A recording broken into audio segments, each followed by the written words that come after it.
Buenas noches. This is Senor Watson. I'm here to talk to you about Spanish 2, which I'll be teaching this year. And let's get started. First of all, your class materials are you need a 70-page spiral notebook. You're going to need two folders, the three-pronged folders with pockets. I'd like you to get two because they're relatively cheap right now, and they tend to get kind of trashed, being taken in and out of backpacks and things like that. And then pens and pencils. Always come to class with a pen and pencil. This is especially important this year with our COVID concerns, that you have your own pen or pencil. ¿Quién soy? Who am I? Well, I'm originally from Michigan. That's where I was born and grew up. I have a bachelor's in Spanish literature from the University of Colorado and an associate's degree in visual communications. That would be like graphic design, computer graphics, things like that. In 2012, I got my teaching license from the University of Colorado Denver School of Education, their Urban Ed program.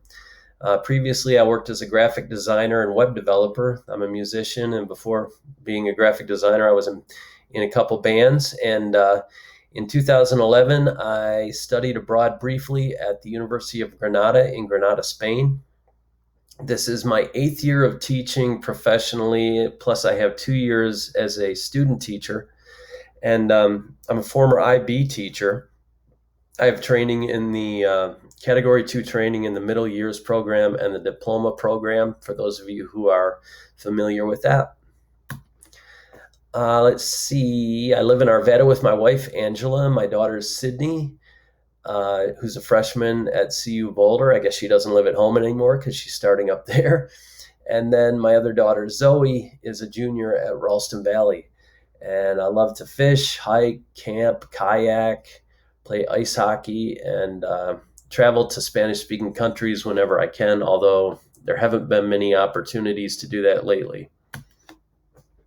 La clase de Español 2, Spanish 2.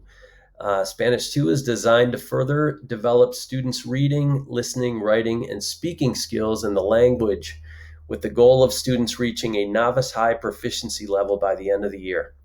At the novice high level, students will be able to understand the topic and some isolated facts when reading or listening to a text, exchange information on familiar topics when interacting with others, and present information and opinions related to everyday topics.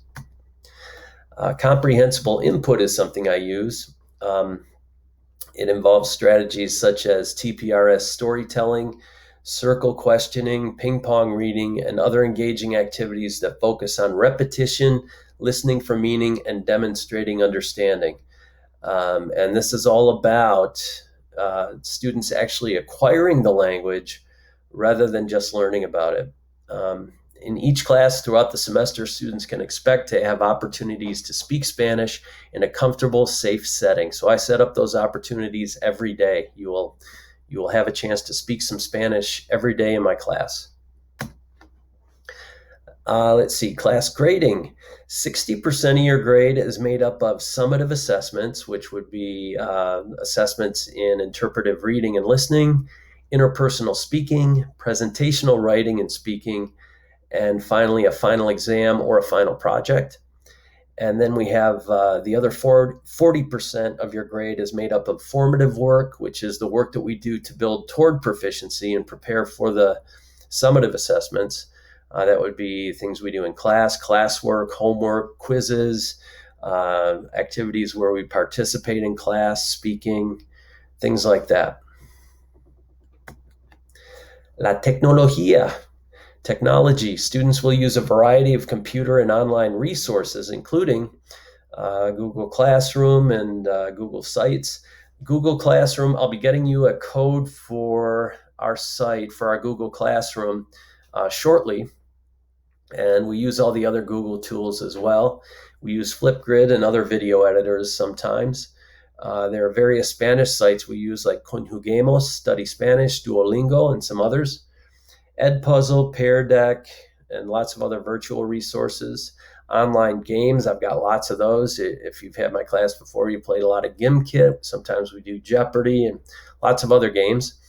And my webpage is at the URL listed here. I don't believe I can get there from here right now, though, in this presentation, but that's how you can find my website. And finally, my contact info. My voicemail is 303-982-3502. However, the best way to get in touch with me is through email. I check them all the time. And even if you want to speak on the phone, if you give me your phone number, contact me first through email. Have your phone number there. I'll get back to you on the phone, and we can talk that way if you like. But my email address is spwatson@jeffcoschools.us.